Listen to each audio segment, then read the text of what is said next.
नमस्कार दोस्तों, एक बार फिर से स्वागत है आपके अपने YouTube चैनल ज्ञान गंगा एजुकेशन पर। आइए आज हम चर्चा करते हैं एक और नए टॉपिक के बारे में जिसका नाम है निर्देशन, जिसे अंग्रेजी में हम गाइडेंस कहते हैं। आमतौर पे आपने एजुकेशन में या शिक्षा के क्षेत्र में निर्देशन और परामर्श का नाम सुना होगा, तो ठीक वही बिंदु निर्देशन की चर्चा आज हम करेंगे। निर्देशन की बात करें तो ये सभी प्रतियोगिता परीक्षाओं में तथा डीएड, बीएड और एमएड में अक्सर इससे संबंधित प्रश्न पूछे जाते हैं। तो आइए चर्चा करते हैं निर्देशन के बारे में। निर्देशन क्या है?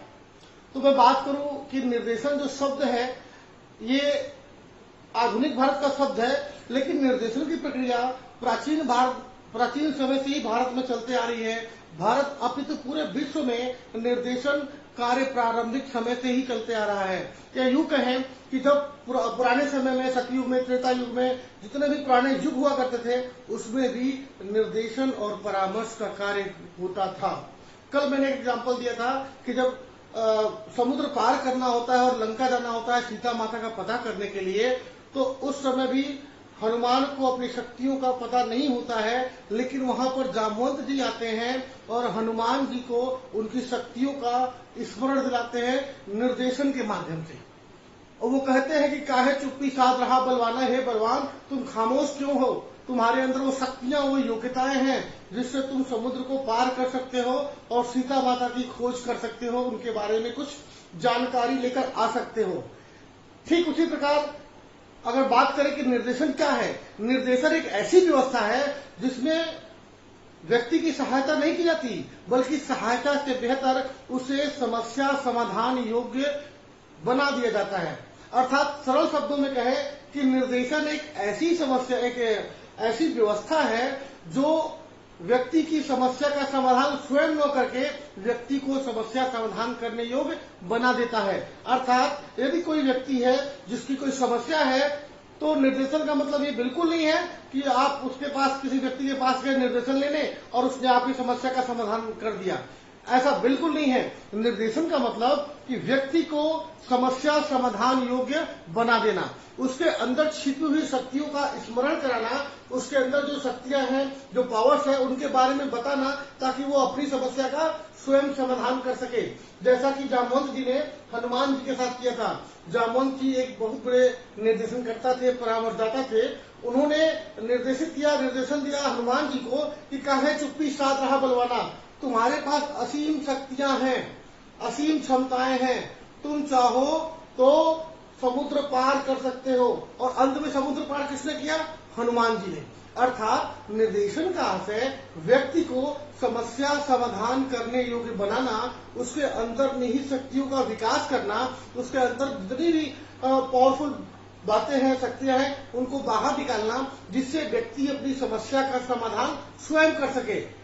अंत में एक बात निकल के आ रही है कि निर्देशन का मतलब समस्या का समाधान करना नहीं है, बल्कि व्यक्ति को समस्या समाधान करने योग्य बनाना है। आइए देखते हैं कुछ परिभाषाओं के बारे में कि कुछ हमारे अच्छे गाइडेंस एंड काउंसलिंग के विख्यात ज्ञाता लोगों ने क्या कुछ कहा है, या एक अच्छे मनोवैज्ञानिक हुआ करते थे जोन्स महोदय, उन्होंने क्या कहा है। लेकिन इसके पहले जान लेते हैं कि आधुनिक भारत में निर्देशन सेवा का प्रारंभ कब शुरू हुआ। वैसे तो मैंने पहले ही बता दिया है कि निर्देशन सेवा का प्रारंभ अनादिकाल से चलते आ रहा है, लेकिन आधुनिक काल में सन 1911 में अमेरिका के बोस्टन और न्यूयॉर्क में निर्देशन सेवा का शिक्षा में एक नया प्रादुर्भाव हुआ। शिक्षा में एक नया विषय वस्तु जुड़ गया जिसका नाम निर्देशन दिया गया, जो 1911 में अमेरिका के बोस्टन और न्यूयॉर्क में शुरू हुआ। जो शिक्षा के क्षेत्र में निर्देशन को जोड़ा गया और निर्देशन पे ढेर सारे निर्देशन के माध्यम से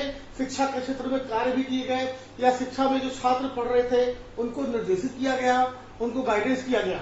अगर भारत की बात करें तो भारत में निर्देशन का शिक्षा में जो शामिल हुआ या उसका उपयोग हुआ, वो 1938 में कलकत्ता विश्वविद्यालय के मनोविज्ञान विभाग से उसको शुरू किया गया था। गाइडेंस को भी शिक्षा में एक नए रूप में लेकर आया गया कि हाँ, ये शिक्षा की एक बेहतरीन पद्धति हो सकती है कि बच्चों की जो समस्याएं हैं, उन समस्या को हम फला गाइडेंस के माध्यम से समस्याओं को दूर करके बच्चों को स्वयं एक समस्या समाधान करने योग्य हम बना सकते हैं। इस हेतु भारत में 1938 में कलकत्ता विश्वविद्यालय के मनोविज्ञान विभाग से निर्देशन सेवा का प्रारंभ किया गया। आइए जानते हैं कुछ परिभाषाओं के बारे में। तो जोन्स महोदय, जो कि एक मनोवैज्ञानिक हुआ करते थे, उनका मानना है कि निर्देशन से तात्पर्य इंगित करना, सूचित करना तथा पथ प्रदर्शन करना है। इसका अर्थ सहायता देने से अधिक है। अभी कुछ देर पहले मैं चर्चा कर रहा था कि निर्देशन कोई सहायता नहीं है, निर्देशन किसी का सहयोग नहीं है, बल्कि निर्देशन क्या करना है? सूचित करना है, पथ प्रदर्शन करना है। इसका अर्थ सहायता से अधिक होता है। निर्देशन का मतलब आप ये ना समझे कि किसी के बताए हुए रास्तों पे या किसी की बातों को सुनकर उसको फॉलो करना है, कदापि नहीं।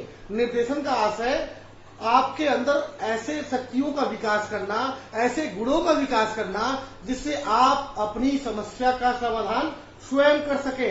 अगर मैं एक निर्देशन करता हूं तो जो समस्या प्रार्थी है, जो बोध है, जो हमारे पास आता अपनी समस्या को लेके, तो मेरा कर्तव्य होता है कि मैं उसको समस्या समाधान करने योग्य प्रवीण करूं, उसको ट्रेन करूं कि तुम्हारी समस्या है, तुम इसको ऐसे ऐसे तरीके से समाधान कर सकते हो, न कि खुद समस्या समाधान करना। ये परामर्श का हिस्सा है। जब एक अनुभवी व्यक्ति परामर्शदाता उनकी समस्या को सुनकर परामर्श देता है, पर निर्देशन उससे थोड़ा सा अलग है। निर्देशन में व्यक्ति की समस्या का समाधान नहीं किया जाता, बल्कि व्यक्ति को ही समस्या समाधान करने योग्य बनाया जाता है। आइए देखते हैं दूसरी परिभाषा के बारे में। शर्ले हेमरिन का क्या कहना है? शर्ले हेमरिन बोलते हैं कि व्यक्ति को स्वयं के पहचान में इस प्रकार सहायता प्रदान करना जिसमें वो अपने जीवन में आगे बढ़ सके, निर्देशन कहलाता है। यानी कि व्यक्ति को इतना उसको मोटिवेट करिए, समझाइए, ताकि वो अपने गुणों को पहचान जाए, अपने आप को पहचाने और उसको पहचानने में आप सहायता प्रदान करें, जिससे वो जीवन के हर क्षेत्र में आगे बढ़ सके। इस प्रक्रिया को हम निर्देशन कहते हैं।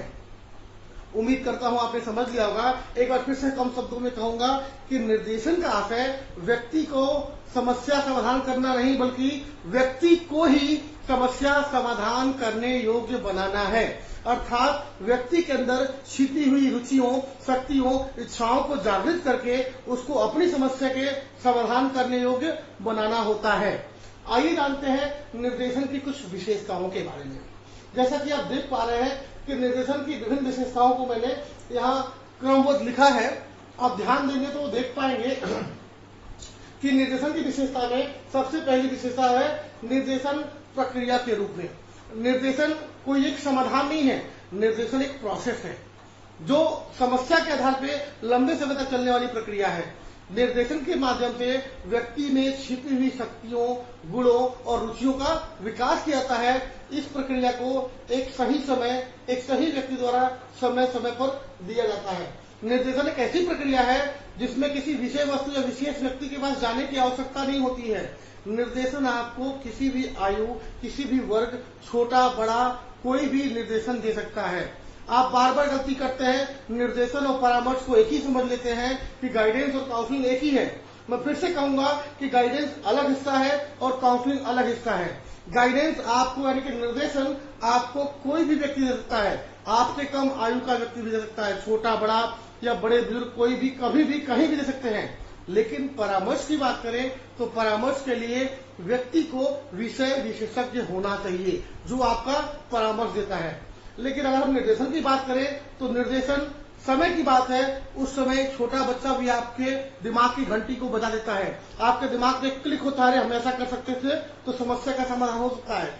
हो सकता है कि रास्ता चलने वाला व्यक्ति आपकी समस्या का समाधान खुद तो ना करे, पर आपको कुछ हिंट दे जाए, कुछ ऐसा क्लिक दे जाए जिससे आप उस समस्या का समाधान कर सकते हैं।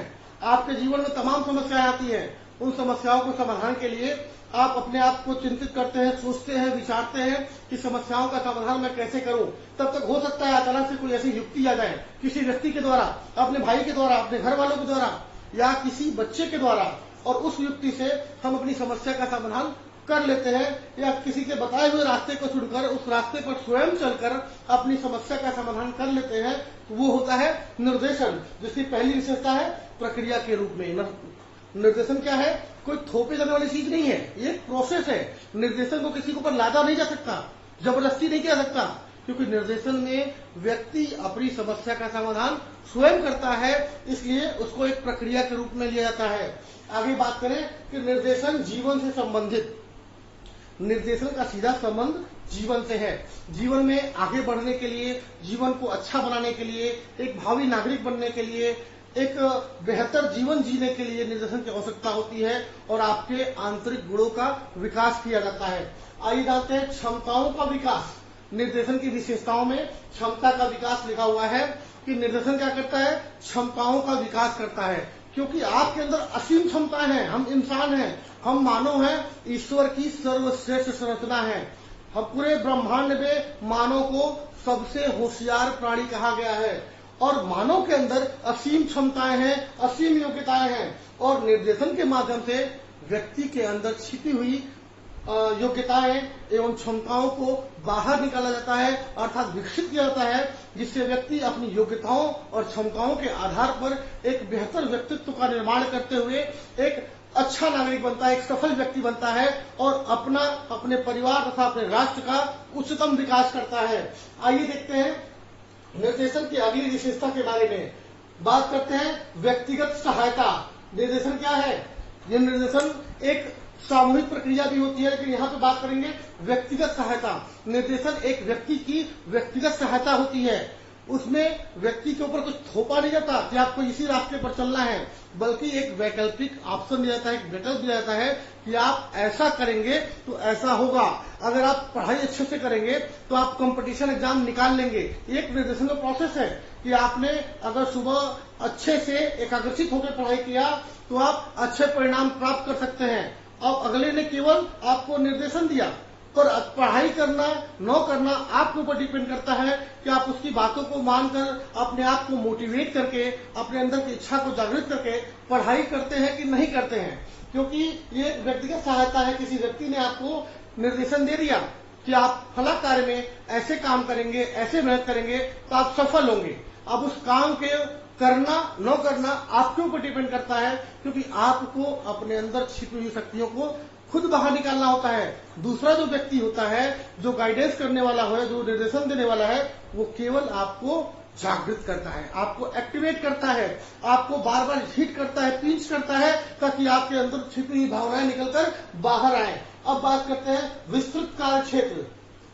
जी हाँ, निर्देशन का जो कार्य क्षेत्र होता है वो बहुत ही बड़ा होता है। निर्देशन केवल एक ही क्षेत्र में नहीं, बल्कि जीवन के साथ साथ व्यवसायिक क्षेत्र में भी, शैक्षिक क्षेत्र में, वैवाहिक क्षेत्र में, पारिवारिक क्षेत्र में, सामाजिक क्षेत्र में, मनोवैज्ञानिक दृष्टिकोण से जितना एक बृहद स्वरूप है, जो निर्देशन है उसका कार्य बहुत ही विस्तृत रूप में फैला हुआ है। निर्देशन की आवश्यकता व्यक्ति को जीवन से लेके मृत्यु तक कहीं न कहीं काम आती है। निर्देशन एक ऐसी प्रक्रिया है, जैसे हमने कहा अधिगम एक ऐसी प्रक्रिया है जो जीवन से लेकर मृत्यु तक चलता है। व्यक्ति क्या होता है, जीवन से लेकर मृत्यु तक सीखते रहता है। ठीक उसी प्रकार निर्देशन एक ऐसी प्रक्रिया है जो बहुत ही विस्तृत, जो जन्म से लेकर आपके चाहे कि आपके 5 वर्ष की आयु से लेकर जब तक आपने होश संभाला तब से लेकर मृत्यु तक चलने वाली प्रक्रिया है।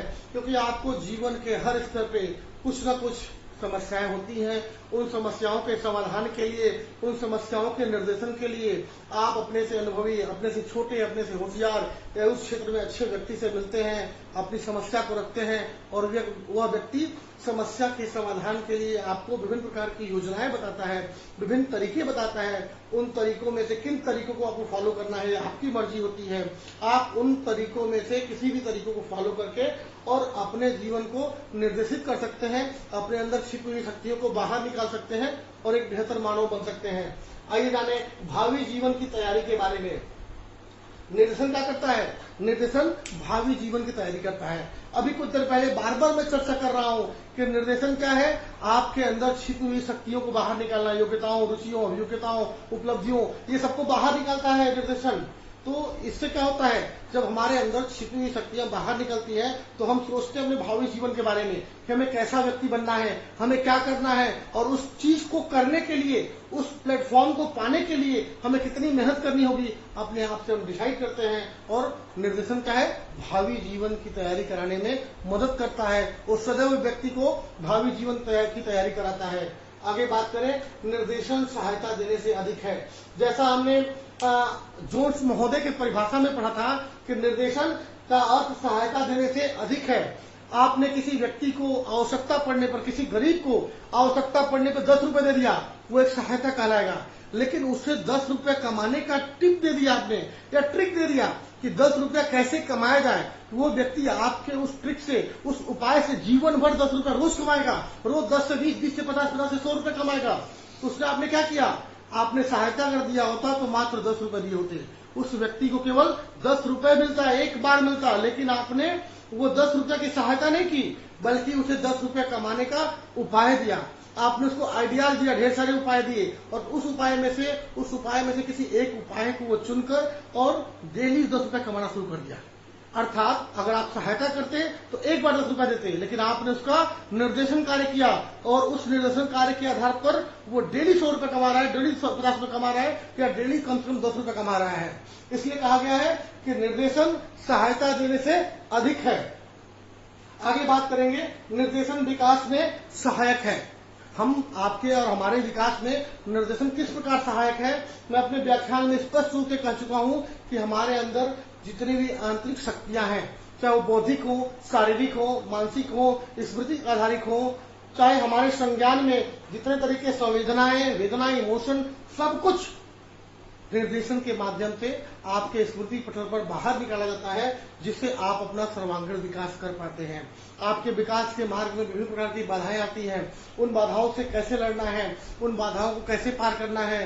तो क्या होता है, आप किसी व्यक्ति को देखकर, सुनकर, उनकी बातों से मोटिवेट होकर, उनसे निर्देशित होकर अपने अंदर की शक्तियों को बाहर निकालते हैं और उन समस्याओं से लड़ते हैं, जूझते हैं और समस्याओं से पार निकलते हैं।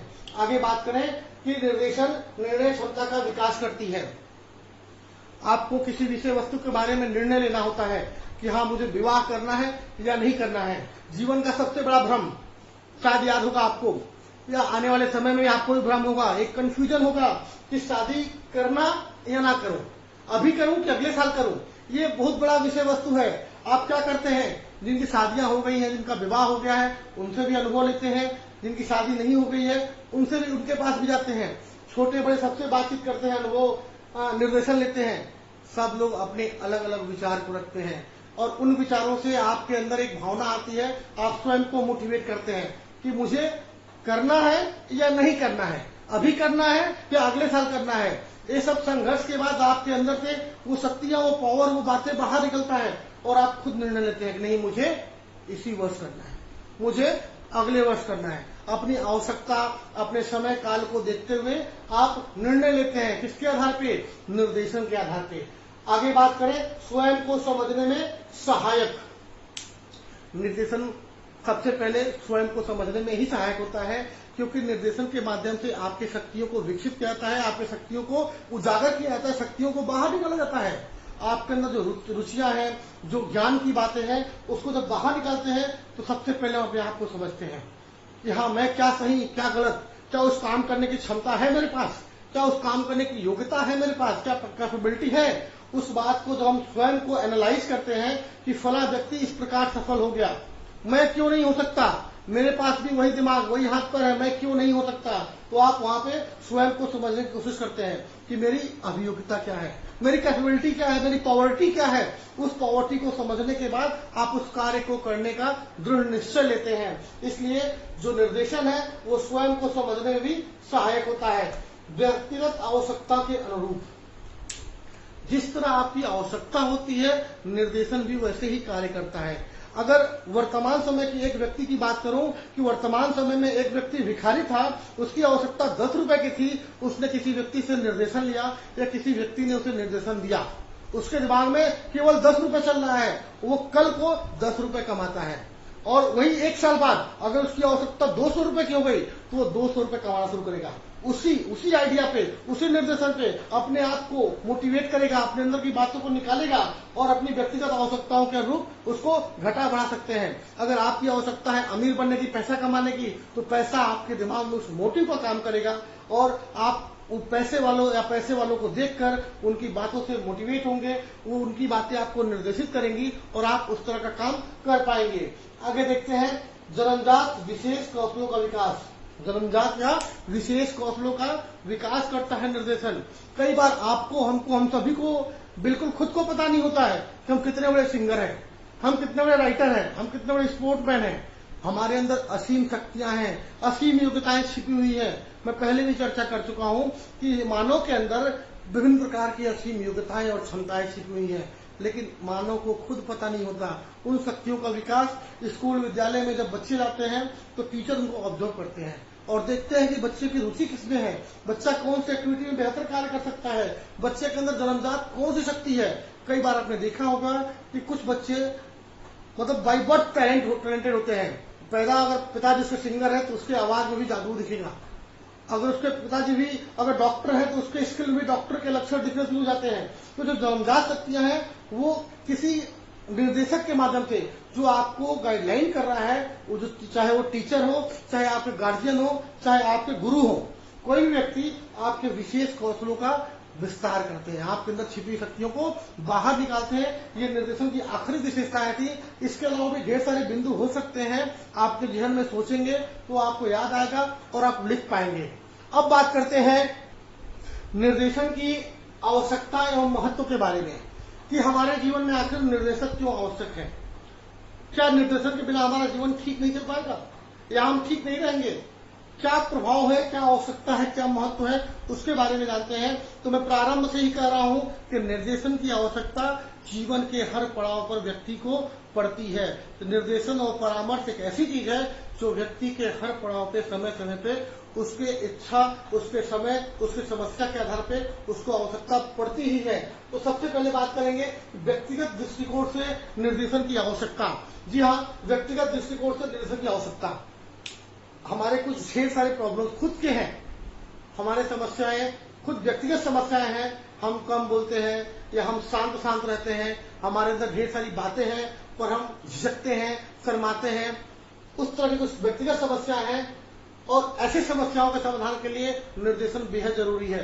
हमारी खुद की समस्या है कि हम लोगों से बातचीत नहीं कर पाते, हमारी खुद की समस्या है कि चाहते तो बहुत कुछ करना है पर शुरुआत नहीं कर पाते। हमारे अंदर बहुत कुछ है, हम बहुत कुछ करना चाहते हैं, ढेर सारी योजनाएं हैं, ढेर सारी प्लानिंग्स है, पर हम कर कुछ नहीं पाते। उसी के समय ऐसे स्थिति में, ठीक ऐसी स्थिति में निर्देशन की आवश्यकता पड़ती है। और एक अच्छा निर्देशक आपको सलाह देता है कि तुम्हारे अंदर बहुत कुछ है, तुम कर सकते हो, प्रयास तो करो, शुरुआत तो करो। व्यक्ति अक्सर सोचता है कि कुछ पैसा है तो काम करो, और लक्ष्मी क्या सोचती है, कुछ काम करो तो मैं आऊं।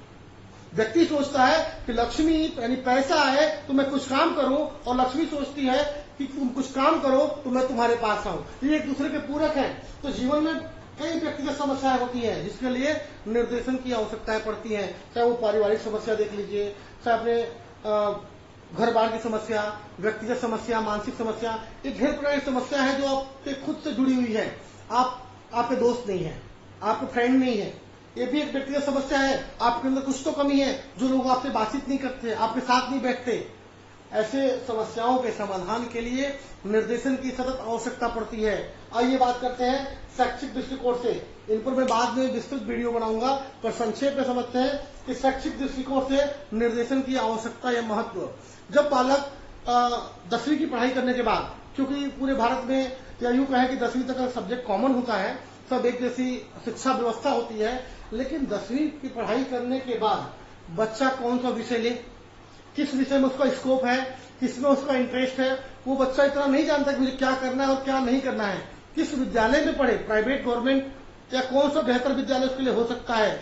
ढेर सारी बातें बालक के मन में संघर्ष करती हैं। ऐसे स्थिति में बच्चों को शैक्षिक दृष्टिकोण से निर्देशन की आवश्यकता पड़ती है। यूं कहें कि विषय चुनाव में, विद्यालय चुनाव में, या सही वातावरण के चुनाव में, कोचिंग सेंटरों के चुनाव में, शिक्षा संबंधी विभिन्न प्रकार की समस्याओं के चुनाव में बच्चों को शैक्षिक निर्देशन की आवश्यकता समय समय पर पड़ती रहती है। आइए चर्चा करते हैं व्यवसायिक दृष्टिकोण से निर्देशन की आवश्यकता। जब बच्चा 10वीं पास कर लेता है, 8वीं पास कर लेता है, तो उसके सामने सबसे बड़ी समस्या आती है रोजगार की, यानी कि उसको किसी व्यवसाय की, क्योंकि उसने 10वीं पास कर लिया, ग्रेजुएशन पास कर लिया, चाहे किसी भी कक्षा के बाद जब बच्चों को व्यवसाय की आवश्यकता महसूस होती है तो वो स्वयं निर्णय नहीं कर पाता है कि हम कौन सा व्यवसाय करें। कई बार अच्छे टैलेंट वाले लोग, अच्छे योग्यता वाले बच्चे भी लेबर का काम करते हैं, क्योंकि उनको खुद नहीं पता होता है कि मैं किस क्षेत्र में अच्छा कार्य कर सकता हूं। एक ठेकेदार के पास जाते हैं और कहते हैं मुझे काम चाहिए, और ठेकेदार क्या करता है, लेबर काम में लगा देता है। अगर उस व्यक्ति को सही निर्देशन मिले तो वो अपने अंदर छिपी योग्यता को, छिपे टैलेंट को बाहर निकालकर उस क्षेत्र में अगर कार्य करे, वो ऐसा व्यवसाय करे, तो वो दिन दूना रात चौगुना विकास कर सकता है। इसीलिए व्यवसाय के चुनाव में या व्यवसायिक दृष्टिकोण से निर्देशन की आवश्यकता व्यक्ति को हर कदम पे पड़ती है। आइए बात करते हैं सामाजिक दृष्टिकोण से। चूंकि कहा गया है कि मानव एक सामाजिक प्राणी है, समाज में उसका उठना बैठना, समाज में उसका विकास होना और समाज में ही अपनी उन्नति करता है। अगर समाज अच्छा तो व्यक्ति अच्छा होगा, और व्यक्ति के अच्छा होने से उस समाज, अच्छे समाज का निर्माण होगा और उसके राष्ट्र का अच्छा विकास होगा। सामाजिक समस्याएं विभिन्न प्रकार की आती हैं, जैसे आपके पड़ोसी के साथ आपका तालमेल न होना, आपके पड़ोसियों का अच्छा न होना, समाज में आपकी अच्छी स्थिति न होना, आप सामाजिक रूप से कमजोर हैं, समाज में लोगों के साथ मेल जोल न होना, तमाम प्रकार की सामाजिक समस्याएं आती हैं। आप पानी भरने जाते हैं तो लड़ाई होता है, बिजली बिल समय से नहीं पड़ाते तो दबाव होता है, कई तरह की समस्याएं होती है समाज में एक साथ रहने से। आपको सबको मिला जुला के अच्छे से रहना होता है। ऐसी समस्याएं आती है, उन समस्याओं से कई बार आदमी इतना अंडर प्रेशर हो जाता है, सामाजिक समस्याओं से, सामाजिक बुराइयों से, सामाजिक संस्कृतियों से इतना प्रभावित हो जाता है कि यहाँ तक कि वो आत्महत्या तक कर लेता है। ऐसी स्थिति से बचे रहने के लिए, सामाजिक समस्याओं से बचने के लिए उसे समय समय पर निर्देशन की आवश्यकता पड़ती है। बिल्कुल सही बात है कि सामाजिक दृष्टिकोण से भी निर्देशन की सतत आवश्यकता है, उसका महत्व है जीवन में निर्देशन का। अब बात करेंगे राजनीतिक दृष्टिकोण से। अगर राजनीति की बात करें तो वर्तमान समय में सबसे होशियार व्यक्ति राजनीति के लोग होते हैं। उनको राजनीति करनी होती है तो कब कौन सा दाव, कब कौन सा पासा पलटे, कब कोई किस गतिविधि से किसको मात दे, उनको समय हमेशा से ऐसी बातें बनी जाती दिमाग में कि किस पार्टी को कैसे सपोर्ट करें, कौन सा कार्य कैसे करें। आपने देखा होगा राजनीतिक खेल में बहुत उथल पुथल होता है, जिसपे भरोसा करो वो अपना नहीं राजनीति में। लेकिन वो राजनीति के लोग मजे हुए खिलाड़ी कैसे बनते हैं, उनको समय समय पर परामर्श दिया जाता है। आदमी बचपन से राजनीतिज्ञ नहीं होता है, जब वो राजनीति के क्षेत्र में आता है तो राजनीति के एक एक गुण को सीखता है। अपने से या अनुभवी व्यक्तियों से वो राजनीति की कई पहलुओं को सीखता है, तमाम पहलुओं को सीखता है। और राजनीति के दृष्टिकोण जितनी भी समस्याएं आती हैं, आप खुल के बोल नहीं पाते, आप सबके सामने शर्माते हैं, आपके अंदर लीडरशिप की भावना नहीं है, आप लोगों को अच्छे से बातें नहीं कर पाते, लोगों को कन्विंस नहीं कर पाते, आप राजनीति में होकर भी ढंग से काम नहीं कर पाते। ऐसे स्थिति में आपको एक अच्छे निर्देशक की आवश्यकता है और निर्देशन की आवश्यकता है। आइए बात करते हैं मनोवैज्ञानिक दृष्टिकोण से। अगर हम मानसिक रूप से ठीक नहीं है, मनोवैज्ञानिक दृष्टिकोण मतलब हमारी बुद्धि, हमारी सोच, हमारे अंदर जितनी वेदनाएं हैं, अगर घर में कुछ ऐसा अनिश्चित या अशुभ कार्य या यूं कहीं कोई घटना हो गई हो और आपकी आंख से एक आंसू ना निकला, आप बिल्कुल दुखी ना हुए, तो आपके अंदर लोग कहेंगे कि या तो पागल हो गया है या तो बीमार हो गया है, ये मानसिक रूप से बीमार है, इसको चिकित्सा की आवश्यकता है। आपके मित्र नहीं है, आप हमेशा चिंतित रहते हैं, आपके अंदर गरीबी का दबाव है, विभिन्न प्रकार की मानसिक दबाव है जो व्यक्ति को जर्जर कर देते हैं, यहाँ तक कि आत्महत्या करने पे पुनः मजबूर कर देते हैं। और व्यक्ति मानसिक दबाव में आके, मनोवैज्ञानिक दबाव में आके अपने आप को नष्ट कर लेता है, अपने आप को मार देता है। आपने सुना होगा कि कुछ किसान जो सामाजिक और मनोवैज्ञानिक दोनों दबाव में, आयु कहे कि व्यवसायिक दबाव, ये तीनों दबाव हो सकता है, उनको सही समय पे परामर्श न मिलने के कारण उन किसानों ने तो कई बार आत्महत्या कर लिया। किसान तो किसान, अच्छे अभिनेता, अच्छे एक्टर जो ढेर सारे पैसे कमा रहे हैं, उनके पास ढेर सारा असाइनमेंट है, ढेर सारा काम है, लेकिन वो क्या होता है, मानसिक दबाव में आके आत्महत्या कर लेते हैं। जिसका जीता जाता उदाहरण वर्तमान में सुशांत सिंह राजपूत, जो कि एक अच्छे अभिनेता के रूप में, उभरते कलाकार के रूप में निकल रहे थे, लेकिन उनके मानसिक स्तर पे पता नहीं कौन सा मानसिक ऐसा दबाव पड़ा जिस मानसिक दबाव को झेल ना सके। अगर उनको सही समय पे निर्देशन दिया गया होता तो शायद वो व्यक्ति आज जीवित होते। आगे हम चर्चा करते हैं कि ऐसे आपको अगले चैप्टर में भाग 2 में मैं इसके आगे की चर्चाएं करूंगा कि उसकी प्रकृति कैसा है, उसका उद्देश्य क्या होता है, निर्देशन का उद्देश्य क्या है या निर्देशन की प्रकृति क्या है। तब तक के लिए हमारे साथ आप बने रहें हमारे ज्ञान गंगा यूट्यूब चैनल पे। आपको अगर इसके बारे में कुछ जानकारी चाहिए या कुछ ऐसे प्रश्न जो आपके मन में आ रहे हैं, आप पूछना चाहते हैं, तो आप मुझसे कमेंट के माध्यम से पूछ सकते हैं या फिर व्हाट्सएप के माध्यम से पूछ सकते हैं, जिसमें हमारा व्हाट्सएप नंबर 9669344871। आप इस नंबर के माध्यम से मुझे कभी भी कहीं भी कनेक्ट हो सकते हैं और अधिक जानकारी के लिए हमारे ज्ञान गंगा एजुकेशन चैनल को सब्सक्राइब करें और बने रहे हमारे साथ। अगली जानकारी के लिए फिर मिलेंगे, तब तक के लिए जय हिंद, जय भारत।